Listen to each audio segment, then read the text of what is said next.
Kahit maraming sumasakay sa mga tren ng Philippine National Railways o PNR, 7.2 milyong piso kada buwan pa rin ang nalulugi sa kanila. Ang dahilan, mga pasaherong hindi nagbabayad ng pamasahe.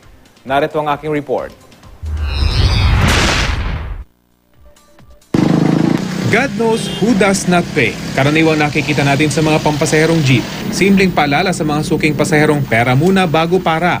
Ang ilang jeepney driver na aming nakausap, nakakaranas daw ng mga pagkakataong nilulusutan sila ng mga pasahero. Mayroon din ko minsan. Pero hindi naman talamak. Hindi naman. Marami talaga ang mga pasahero. Hindi na babayan. Bakit? Lumulusot eh. Minsan may lumulusot. Anong ginagawa niya pag gano'n? Pinababayaan na lang namin. So konti lang talaga na pwede niyong pabayaan? Oo, konti lang. Paminsan-minsan lang. Hindi naman talamak? Hindi naman. Hindi problema sa inyo? Ay, hindi naman problema eh. Honest yung mga pasahero. Naman tayo dyan eh. Pag hindi sila nagbayad, itulong na natin yun. Kahit ang ilang mga pampaserong bus nalulusutan din. Magbayad man ng pamasahe, minsan kulang.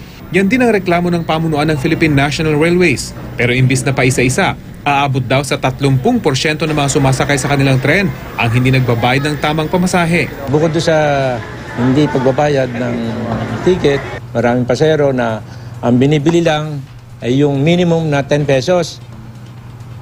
Samantalang kung hanggang Alabang tayo, dapat 25 pesos. Ang resulta, nalulugi raw sila ng aabot sa 7.2 milyong piso kada buwan. Kaya naman bagamat marami ang sumasakay sa PNR, umaabot lamang daw ang kanilang kita sa 25 milyong piso kada buwan. Subsidize ang PNR ng about 32 pesos per passenger. Ang problema, mano-mano pa rin kasi ang ticketing system sa PNR at hindi tulad sa MRT at LRT na kailangang dumaan sa turnstile, ang mga istasyon ng PNR bukas na bukas. At hindi tulad sa mga bus, wala rin namang konduktor sa mga bagon para mag-check sa mga ticket ng pasahero. Kaya ang iba, hindi na talaga nagbabayad.